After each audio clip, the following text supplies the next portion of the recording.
Sami, can Yeah, please. Please take your seat. Good afternoon, sir. Good afternoon, sir. Shailendra, Thank you, please introduce yourself to the board. Hindi में है आपका या अंग्रेजी? जी sir. Hindi में. हिंदी में है सर. अपना परिचय दीजिए. सर, मेरा नाम शैलेंद्र उपाध्याय है. मैं मध्य प्रदेश के शाजापुर डिस्ट्रिक्ट के एक गांव से हूं. मैंने सिविल इंजीनियरिंग में स्नातक किया है और उसके बाद मैंने यूपीएससी की प्रिपरेशन स्टार्ट की. 2 वर्षों का टीचिंग का भी अनुभव है और मैं क्रिकेट खेलता हूं. कुकिंग करना हॉबी है सर मेरी. अच्छा, किसको पढ़ाया आपने? सर, यूपीएससी की ही प्रिपरेशन के लिए एक कोचिंग है भोपाल में, वहाँ पर मैंने टीचिंग किया है सर 2 साल. अच्छा, आप सिविल इंजीनियर हैं. जी सर. एक सिविल इंजीनियर को भारत रत्न प्रदान हुआ था, वो कौन थे और उनके बारे में क्या आप जानते हैं? सर, मैं सिर्फ इतना जानता हूँ कि सर मोक्षगुंडम विश्वेश्वरैया जी को प्राप्त हुआ था सर, और वो भारत के सिविल इंजीनियर फेमस इसलिए थे क्योंकि उन्होंने शिवा समुद्रम डैम का डिज़ाइन. शिवा समुद्रम, ये कौन सा डैम है? सॉरी सर, मैं डैम का नाम शायद मिस कर रहा हूँ. नागार्जुन सागर डैम है सर. नहीं, नागार्जुन सागर नहीं है. पढ़िएगा. जी सर. थोड़ा पढ़िएगा इसके बारे में. अच्छा, ये हम अंग्रेज़ी में सुनते हैं AMR. ये क्या है AMR? जानते हैं, सुना है कभी? Anti microbial resistance. इसके बारे में बताइए. जी सर. सर, AMR एक वैसा फिनोमेना है जिसमें मनुष्य का शरीर जहाँ पर ज़्यादा क्वांटिटी में एंटीबायोटिक देने पर जो दूसरी दवाइयाँ हैं, केवल ज़्यादा क्वांटिटी में देने में या कुछ और भी हो सकता है? सर, डॉक्टर के बिना प्रिस्क्रिप्शन पे के देने में, और साइंटिफिक तरीके से भी यदि नहीं दिया जाए तब भी हो सकता है सर. जैसे टीबी के जो डोजेज हैं. हाँ, ये आजकल न्यूज़ में क्यों था? इसके बारे में कुछ गवर्नमेंट ने इंस्ट्रक्शंस दिए हैं? सॉरी सर, इसके बारे में नहीं. कोई बात नहीं. ये बताइए, रेड सी के बारे में क्या आप जानते हैं और न्यूज़ में क्यों था रेड सी? सर, रेड सी जो खबरों में था वो उसका कारण ये है कि सर हाउती रेबल्स जो हैं उन्होंने नाटो शिप्स को सर टारगेट किया है वहाँ पर. केवल नाटो शिप्स को? सर, नाटो शिप्स के अलावा कुछ भारतीय जहाज़ों को भी उन्होंने टारगेट किया था सर. ये है कहाँ? रेड सी है कहाँ? सर, ये हिंद महासागर में है और एग्जैक्ट लोकेशन सर इसकी सऊदी अरब के पास है सर. अच्छा, ये बताइए, ये नेशनल हाइड्रोजन मिशन क्या होता है और इसके लिए कितना पैसा गवर्नमेंट ने रखा है, और ग्रीन और ग्रे हाइड्रोजन में फ़र्क क्या है? 3 चीज़ें बताइए. सर, शुरुआत के जो 2 प्रश्न हैं उसके आंसर पता नहीं है सर. तीसरा जो है ग्रीन और ग्रे के बारे में सर बता सकता हूँ. बताइए. सर, ग्रीन हाइड्रोजन जो है वो रिन्यूएबल एनर्जी का प्रयोग करके जो हाइड्रोजन प्रोड्यूस किया जाएगा वो ग्रीन हाइड्रोजन है, और ग्रे हाइड्रोजन जो है वो नॉन रिन्यूएबल एनर्जी को यूज़ करके जो प्रोड्यूस किया जाएगा वो ग्रे हाइड्रोजन है. अच्छा, लास्ट क्वेश्चन हमारा है रीइंट्रोडक्शन ऑफ चीता. ये क्यों, इसकी ज़रूरत क्यों पड़ी और कहाँ किया गया है? सर, रीइंट्रोडक्शन ऑफ चीता की ज़रूरत सर कूनो नेशनल पार्क में वहाँ के इकोसिस्टम को पुनर्जीवित करने के लिए सर ये प्रोग्राम चलाया गया था, और ये कूनो नेशनल पार्क चंबल में आता है सर, जो मध्य प्रदेश में है. कहाँ से लाए गए थे चीता? सर नामीबिया और साउथ अफ्रीका से लाए गए थे। फिलोसफी आपका ऑप्शन है। जी sir. Western school of philosophy में कितने मेन जो स्कूल्स हैं, क्या क्या कौन कौन से हैं? Western school of philosophy sir western school of philosophy में सर दो प्रमुख स्कूल जो हैं वो हैं सर, एक रैशनलिज्म है और एक एम्पिरिसिज्म है सर। अच्छा, you might have heard about read about existentialism and nihilism, इन दोनों में क्या अंतर है? क्या स्कूल उनकी फिलोसफी में अंतर है? सर एग्जिस्टेंशियलिज्म जो है वो ह्यूमन एग्जिस्टेंस को ही सबसे बड़ी रियलिटी मानता है सर, और निहिलिज्म का तर्क है कि दुनिया में कोई भी रियलिटी नहीं है। अच्छा, जी सर। और एम्पिरिसिज्म? सर एम्पिरिसिज्म जो है वो एक्सपेरिमेंटल बेसिस पे जो नॉलेज हम गेन कर सकते हैं उसके बारे में स्कूल है सर। अच्छा, ये फादर ऑफ वेस्टर्न फिलोसफी किसको बोलते हैं? Sir father of western philosophy वैसे सोक्रेटिस को बोलते हैं सर। और ये प्लेटो का क्या स्थान है उसमें वेस्टर्न फिलोसफी? सर प्लेटो के बारे में ऐसा कहा जाता है कि प्लेटो पूरी वेस्टर्न फिलॉसफी है वो प्लेटो के ही जो थॉट्स हैं उनका एक्सटेंशन है। अच्छा, इंडियन स्कूल ऑफ फिलोसफी के फादर किसको बोलते हैं?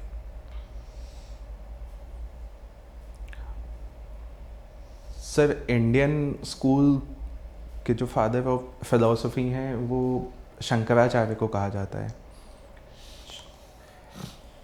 अच्छा, I think therefore I am, किसने कहा? क्या मीनिंग है इसका? सर ये डेकार्ट का कथन है जिसका अर्थ है सर कि I think therefore I am means I thought therefore I am means जो सोल या माइंड जो है वो एग्जिस्ट करता है सर, और इस कथन का यही अर्थ है सर। ये डिक्टम के माध्यम से डेकार्ट ये प्रूफ करना चाहता है कि जो थिंकिंग जो एक फंक्शन है वो एक माइंड का फंक्शन है, ना कि बॉडी का फंक्शन है। और फिर यही डिक्टम के माध्यम से उसने माइंड बॉडी ड्यूअलिज्म जो वेस्टर्न फिलॉसफी में है उसको स्थापित किया। अच्छा, ये आप इंदौर से हैं, इंदौरी पोहा में क्या खास चीज़ है? ये बड़ा फेमस है, कोई ये इंदौर से ही शुरू हुआ या कुछ कहीं किसी और से निकल हुआ इसका? सर पोहा वैसे तो मालवा जो प्रांत है वहाँ से आता है सर, लेकिन इंदौर में इसमें बहुत सारी वैरायटीज़ हैं। जैसे कि उसमें सर वहाँ की जो नमकीन होती है वो फेमस है, तो नमकीन के साथ सर थोड़ा सा उसमें शुगर ऐड करके बनाया जाता है, तो इसलिए उसका टेस्ट थोड़ा यूनिक होता है और बहुत अच्छा लगता है। अच्छा, क्रिकेट भी आपका शौक रहा है, ये जो DRS मेथड है इसको आप क्या कैसे देखते हैं? सर DRS मेथड क्रिकेट में ह्यूमन एरर जो हो सकती थी उनको लगभग ख़त्म कर चुका है, और इसकी एक्यूरेसी सर 93% के आसपास है सर। फिर ये अंपायर्स काल क्यों रखा हुआ है उसको? जब भी विकेट सब कुछ पिचिंग देख लेते हैं कहाँ कर रहा है, उसके बाद जो विकेट क्लिपिंग होती है वो अंपायर्स काल हो जाता है। फिर जब भी टेक्नोलॉजी यूज़ करना है तो पूरे टेक्नोलॉजी यूज़ करें। ये सिस्टम में क्यों रखा हुआ है? सर कुछ ऐसे पॉइंट है जहाँ पर टेक्नोलॉजी भी फेल होती है और वहाँ पर एम्पायर के डायरेक्शन की ज़रूरत पड़ती है। टेक्नोलॉजी तो दिखा रही है कि विकेट वो बेल को टच कर रहा है, बेल को छोड़ रहा है, लेकिन वो अंपायर्स कॉल हो जाती है। यदि बेल्स को हिट कर रहा है तो आउट होना चाहिए, चाहे अंपायर कुछ भी बोले। क्यों नहीं? क्योंकि सर उसमें बेल्स को हिट किया, लेकिन वहाँ पर खेल की जो परिस्थितियाँ हैं, जो ह्यूमन एक फैक्टर है वो टेक्नोलॉजी में आ नहीं पाएगा, तो इसलिए एम्पायर का वहाँ पे प्रेजेंट रहना ज़रूरी है। और किस परिस्थिति में कौन सी बॉल हुई है और कहाँ इम्पैक्ट हुआ है, तो वो भी ये एक आप फैक्टर समझते नहीं, ये मतलब अनफेयर है बैट्समैन के लिए, बॉलर के, दोनों के लिए। जी जी सर, वो 50-50 एक हो जाता है कि कभी वो आपके फेवर में होता है तो कभी नहीं होता है। ओके, एक लास्ट क्वेश्चन है, टैक्स टू, हमारे कंट्री की टैक्स टू जीडीपी रेशो क्या है? Tax to GDP ratio sir, direct tax का पता है 6 से 7% के बीच में है sir, tax to GDP ratio. ये ठीक है हमारे जैसे कंट्री के लिए? और जी नहीं सर, ये तो क्या करना चाहिए? बढ़ाने की आवश्यकता है। इसके लिए कैसे सर बढ़ाएंगे? टैक्स बेस को बढ़ाया कैसे जाना बढ़ाएंगे? चाहिए। कुछ आइडिया दीजिए हमको, सीखे कुछ। सर डायरेक्ट टैक्स में जो चोरी होती है, जो टैक्स बहुत सारे एग्जेम्पशंस दिए जाते हैं, उनको कम करने की ज़रूरत है। तो लीगल हो गया, आप कुछ स्पेसिफिक इश्यूज बताइए, ये दो चीज़ें की जा सकती है ताकि ये टैक्स बेस बढ़ जाएगा।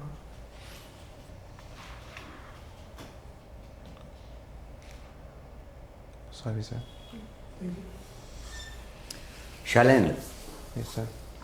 आपने 2 साल नौकरी की और उसके बाद आपने केवल इसका प्रिपरेशन किया है, पर आप इकोनॉमिकली वीकर सेक्शन के थ्रू अप्लाई कर रहे हैं। Yes sir. तो ये थोड़ा डाइकॉटमी नहीं है कि आप इकोनॉमिकली वीकर सेक्शन पर बिलोंग करते हैं, लेकिन आपने 3 साल तक नौकरी नहीं की, करते हुए नौकरी को आपने छोड़ दिया? कैसे आप इसको एक्सप्लेन कर रहे हैं?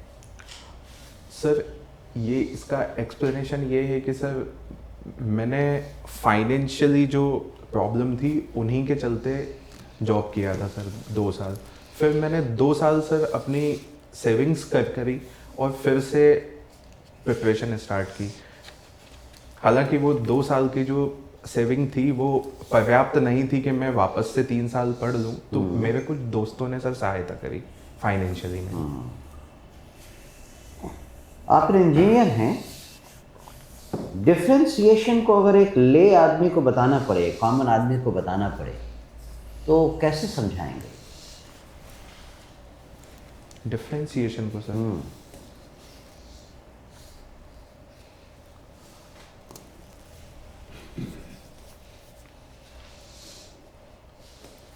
सर लेमैन के लिए हम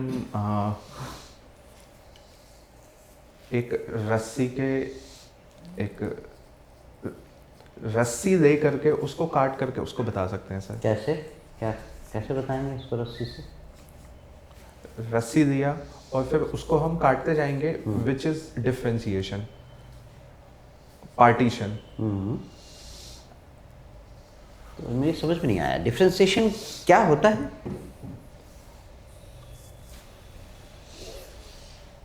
सर एग्जैक्ट आंसर तो अभी मैं दे नहीं पाऊंगा। dx by dy क्या Yes, चीज़ sir. है ये?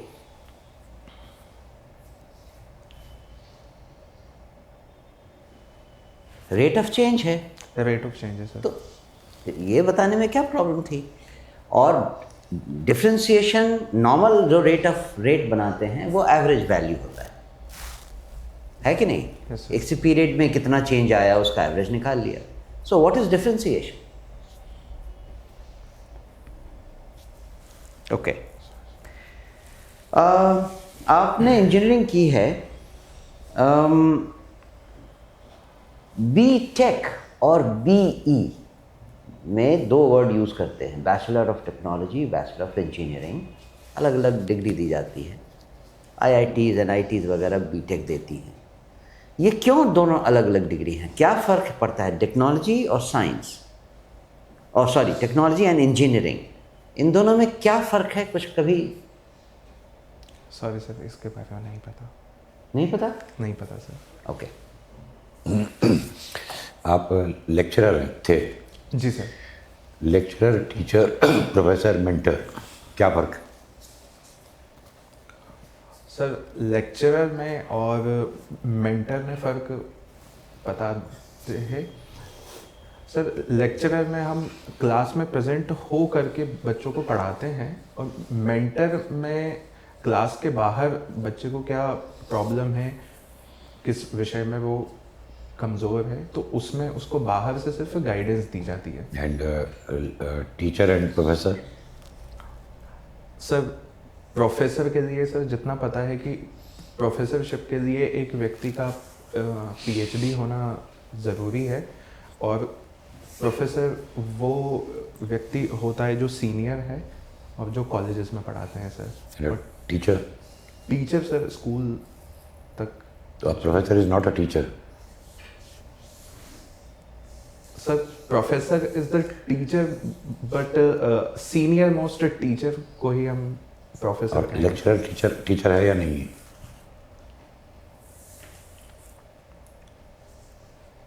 लेक्चरर भी है सर टीचर। ऑलराइट। आपने कम्युनिटी किचन की बात करी, जी सर। ये व्हाट इज इट, होता क्या है?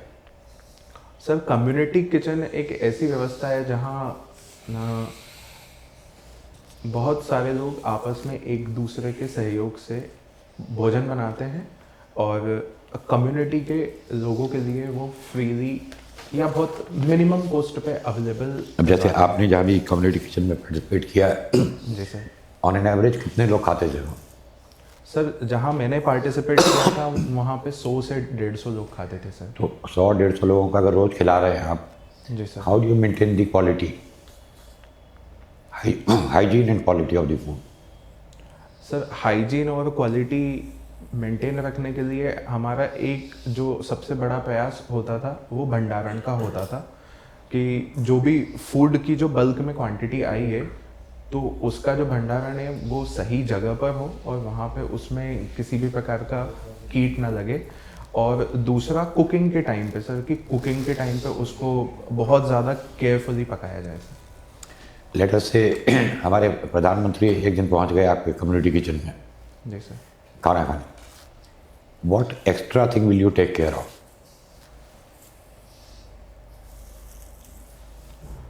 सर प्रधानमंत्री जी यदि कम्युनिटी किचन में हमारे यहाँ पे खाना खाने आते हैं तो हम सर हमारे क्षेत्र का जो सबसे फेमस फूड है वो मैं उनको खिलाऊंगा बना के। Anything else, because he is the prime minister? जी सर, यही रहेगा। Suppose the food is poison? Sir तो इसका ध्यान तो हम लोग पहले से, कैसे? सर खाना पकाते समय जब लोग खाना जो पका रहा है, या हम सब लोग जब साथ में मिलके पकाते हैं खाना, तो सर वहाँ पे ऑलरेडी ये ध्यान रखा जाता है कि किसी प्रकार की कोई मिलावट ना हो, क्योंकि फिर thank you. Anu? Thank you sir. Shailendra, आप एग्रीकल्चर पृष्ठभूमि से आते हैं। जी सर। फिलोसफी की इम्पोर्टेंस क्या है एग्रीकल्चर में? सर फिलॉसफी की इम्पोर्टेंस एग्रीकल्चर में है सर, कि एक किसान को फिलॉसफी में सर गीता की एक फिलॉसफी है स्थित प्रज्ञ, वैसे ही एक किसान को भी स्थित प्रज्ञ रहना पड़ता है, क्योंकि बहुत बार सर फसल बहुत अच्छी होती है और ओलावृष्टि के कारण वो बर्बाद हो जाती है। तब एक किसान को चाहिए कि वो बहुत ज़्यादा दुखी ना हो, हताश ना हो, और जितनी फसल अभी बच गई है उसको अच्छे से हार्वेस्ट करे और नेक्स्ट फसल का जो साइकिल है उसके लिए तैयार हो। एग्रेरियन फिलोसफी पे कुछ बता सकते हैं? किसी ने कुछ काम किया है इंडिया से? सर एग्रेरियन फिलोसफी जो नेवर हर्ड ऑफ इट। ना सर। ओके, आपने ये सोशल वर्क का मेंशन किया है, जी सर। बताएंगे थोड़ा? सर सोशल वर्क मैंने इसलिए यहाँ पर लिखा हुआ है क्योंकि मैं एक एनजीओ से जुड़ा हुआ था, और उस एनजीओ के थ्रू हम लोग सैटरडे संडे में गरीब बच्चों को पढ़ाने जाते थे सर। ओके। आप वैसे लेक्चरर भी रहे हैं एक कोचिंग में। मध्य प्रदेश की टीचर स्टूडेंट रेशियो क्या है? Sorry sir, you are not aware of. Okay, coachings का let me rephrase it, coachings की ज़रूरत क्यों आन पड़ी? ऐसा क्या गलत है हमारे एजुकेशन सिस्टम में? सर मुझे ऐसा लगता है कि हमारे एजुकेशन सिस्टम में सर पहली चीज़ तो ये होती है कि स्कूलों में जो शिक्षा की गुणवत्ता है वो ठीक नहीं है। दूसरा सर, स्कूल की शिक्षा ही आगे जो आपको पढ़ना है, जैसे ग्रेजुएशन के टाइम पर या ग्रेजुएशन के बाद भी, तो आगे जो चैलेंजेस आने वाले हैं या तो नौकरी करने के लिए या उच्च शिक्षा के लिए, तो स्कूल की शिक्षा वो एक पर्याप्त नहीं है विद्यार्थी को आगे तक पहुंचाने के लिए। तो इसलिए सिर्फ कोचिंग का सहारा लेना पड़ता है उसको। ओके, एनईपी में इसके लिए क्या क्या किया गया? सर एनईपी में जितना अभी पढ़ा है मैंने, तो एनईपी में सर एक तो कौशल विकास सर 6th क्लास से ही शुरू हो जाएगा।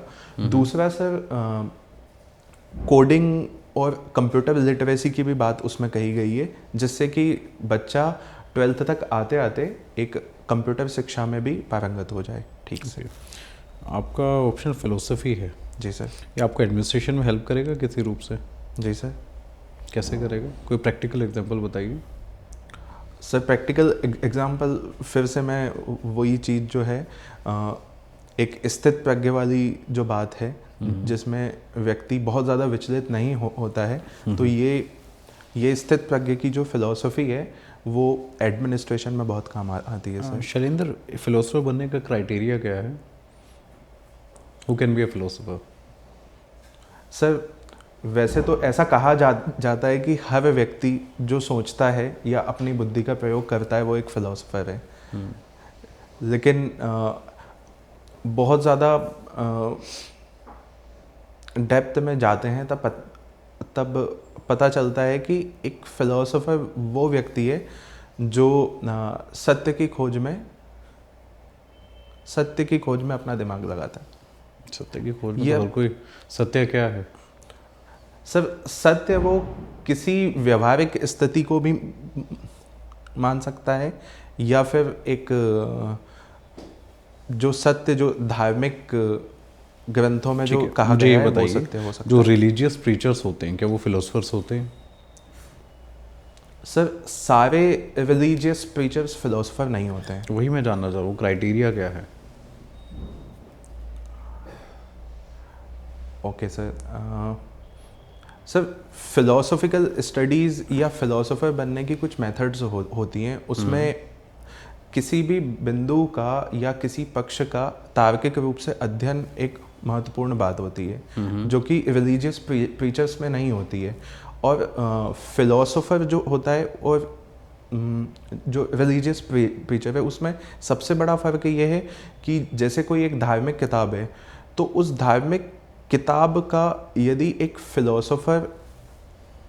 फिलोसोफर अध्ययन करेगा तो वो उसको तर्क की कसौटी पर रख करके उसका अध्ययन करेगा। तो यहाँ तर्क जो होता है महत्वपूर्ण होता है, लेकिन वहीं रिलीजियस प्रीचर जो है वो अपने डिवोशन के माध्यम से उसका व्याख्या करेगा। एलोन मस्क फिलोसोफर कहा जाएगा? एलोन मस्क को नहीं सर, नहीं कहा जाएगा। श्री रविशंकर? श्री रविशंकर भी सर फिलोसोफर नहीं कहा जा सकता। किसको कह सकते हैं हम आज का फिलोसोफर? आज का फिलोसोफर सर हम ओशो को कह सकते हैं, जो हुए हैं। ओशो के पहले सर जिद्दू कृष्णमूर्ति को कहा जा सकता है। ओशो को क्यों कहा जा सकता है और सदगुरु को क्यों नहीं? सर सदगुरु जो हैं वो एक दूसरी कैटेगरी में अभी आते हैं, जिसको मिस्टिक कहा गया है। तो सर वो फिलोसोफर की कैटेगरी से भिन्न है। अब थोड़े कंफ्यूज हो रहे हैं। मुझे लास्टली आप कुकिंग करते हैं, समोसा की कुछ ओरिजिन स्टोरी बताइए, कुछ पॉइंट्स बताइए, कहाँ ओरिजिन हुआ समोसा का? Sorry sir, never read of it. नहीं सर। Thank you Shailendra.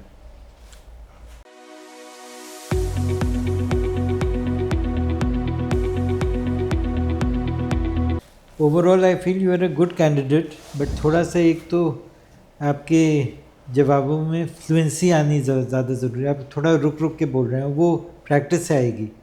अच्छा, तो थोड़ा तो वो बेटर कीजिए। और फिर जनरल नॉलेज के क्वेश्चन जो पूछे गए थोड़ा और प्रिसाइज आंसर्स आपको देने चाहिए। Yes sir.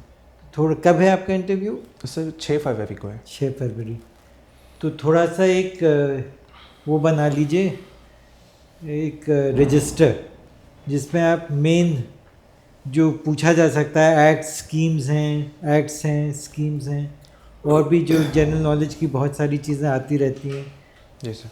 वो उसमें नोट डाउन करते रहिए और ज़रा प्रिपरेशन थोड़ा और डिटेल में कर लीजिए। जी सर।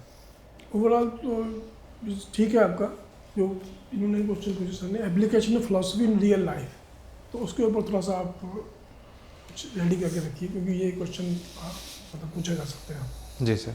ये थ्योरी तो मैंने पूछा, थ्योरी का तो आपका टेस्ट हो चुका है ऑलरेडी, यस सर। लेकिन ये how to use this thing, philosophy की इंपॉर्टेंस क्या है, आप किस फिलॉसफी को मानते हैं और क्यों मानते हैं, जी सर। कौन से स्कूल के आप नज़दीक समझते हैं अपने आप को, कौन सा आपको सही समझते हैं, थोड़ा सा वो चीज़ें आप कर लीजिए।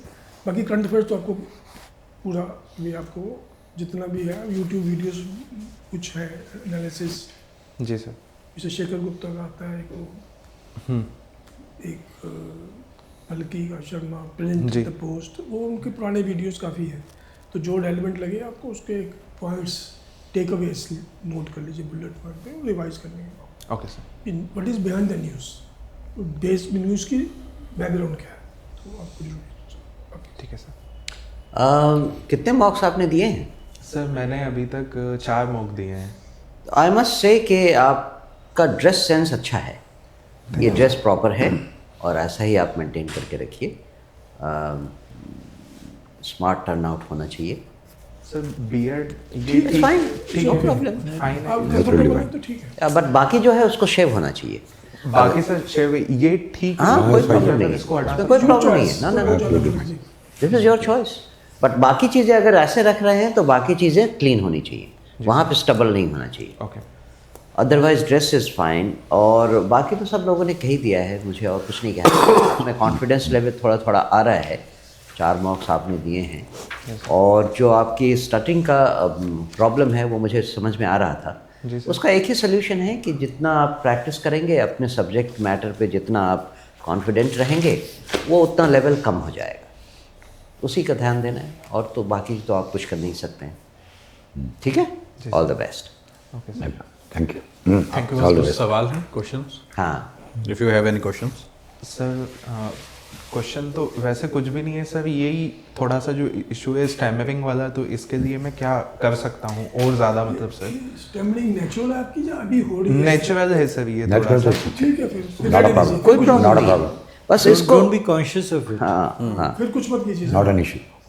कॉशियस सर मैं ज़्यादा होता हूँ तो और वो ज़्यादा होती है, और कुछ मत कीजिए। It's okay, sir. Just stay natural. Don't think of it. It's all right.